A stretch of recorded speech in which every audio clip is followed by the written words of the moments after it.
42nd amendment act के बाद बात करेंगे 44th अमेंडमेंट एक्ट की, जो कि अपने आप में बहुत इंपॉर्टेंट है, क्योंकि बहुत सारे जो प्रोविजंस ऐड किए गए थे उनको या तो इसके अंदर करेक्ट किया गया था या इनको रिमूव किया गया था इस अमेंडमेंट के बाद। जो मोरारजी लाल देसाई की जब गवर्नमेंट आ गई थी, इंदिरा गांधी गवर्नमेंट के बाद में, तब ये गवर्नमेंट ने आके बहुत सारे इशूज़ को, प्रोविजंस को, कॉन्स्टिट्यूशन को बदलाव किया था। तो देखते हैं कौन कौन से इसमें पॉइंट्स ऐड हुए थे, डिलीट हुए थे। तो इसमें सबसे पहले जो लोकसभा की टर्म जो 6 साल बढ़ा दी गई थी, उसको दोबारा से 5 साल कर दिया गया था। दूसरा, जो पार्लियामेंट की पावर बहुत ज़्यादा बढ़ रही थी फंडामेंटल राइट्स को अमेंड करने में, उसको कम किया गया था। ठीक है। तीसरा, जो जुडिशियल रिव्यू था कोर्ट्स के पास, सुप्रीम कोर्ट के पास, हाई कोर्ट्स के पास, उसको कर्टेल कर दिया गया था कि आप कॉन्स्टिट्यूशनल अमेंडमेंट्स एक्ट में कोई आपकी जुडिशियल रिव्यू से बाहर रख दिया गया था, तो उस पावर को भी यहाँ पर रिस्टोर किया गया था।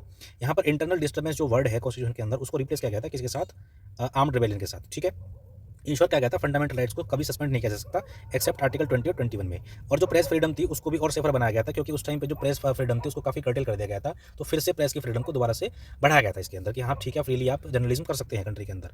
रिक्वायर्ड रिटर्न एडवाइस की बात की गई थी काउंसिल ऑफ मिनिस्टर की। अगर आप किसी प्रेसिडेंट को अगर आप कोई एडवाइस दे रहे हैं तो वो रिटर्न फॉर्म में होनी चाहिए। ठीक है। कंपल्सरी बनाया गया था किसको? नेशनल इमरजेंसी को, कि ये स्पेशल मेजोरिटी से ही अप्रूव होनी चाहिए। ये नहीं कि कैबिनेट ने बोल दिया या सिर्फ प्राइम मिनिस्टर ने प्रेसिडेंट को बोला या प्रेसिडेंट ने प्राइम मिनिस्टर को बोला, जो उस टाइम पे चल रहा था कि प्रेसिडेंट हैज प्रोक्लेम इमरजेंसी, वो सब नहीं। अब ये है कि स्पेशल मेजोरिटी और काउंसिल ऑफ मिनिस्टर के साथ पहले रिटर्न में देना पड़ेगा और फिर उसके बाद स्पेशल मेजोरिटी में पास कराना पड़ेगा इसको। और इसमें कहा कि भाई जो प्रेसिडेंट हैं वो रिकंसिडर भी कर सकते हैं मिनिस्टर्स एडवाइस को। ठीक है। प्रॉपर्टी राइट जो था उसको लीगल राइट बना दिया गया था। इसको फंडामेंटल राइट जो आर्टिकल 19 में था, ये इसको फंडामेंटल राइट हटा के इसको लीगल राइट बना दिया गया था आर्टिकल 300A में। यहाँ पर इसको लीगल राइट मार्क कर लेना। ठीक है। और जो बहुत सारे प्रोविजन थे जिन्होंने सेंट्रलाइजेशन बढ़ाया था 42nd अमेंडमेंट एक्ट से, उन सबको रिप्लेस किया गया था या उनको हटाया गया था, रिपील किया गया था।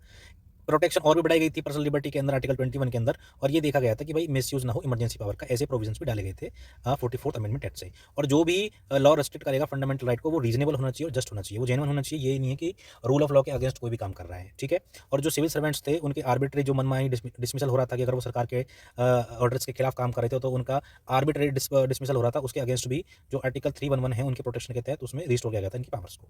ठीक है, कि आप इनके मनमानी तरीके से डिसमिसल नहीं कर सकते हैं। तो ये जितने भी आर्टिकल आप पढ़ रहे हो ये बहुत ज़्यादा इंपॉर्टेंट हो जाते हैं प्रीलिम्स पॉइंट ऑफ व्यू से, और ये सारे पॉइंट फॉर्म में है ताकि याद करने में आसानी हो। ठीक है।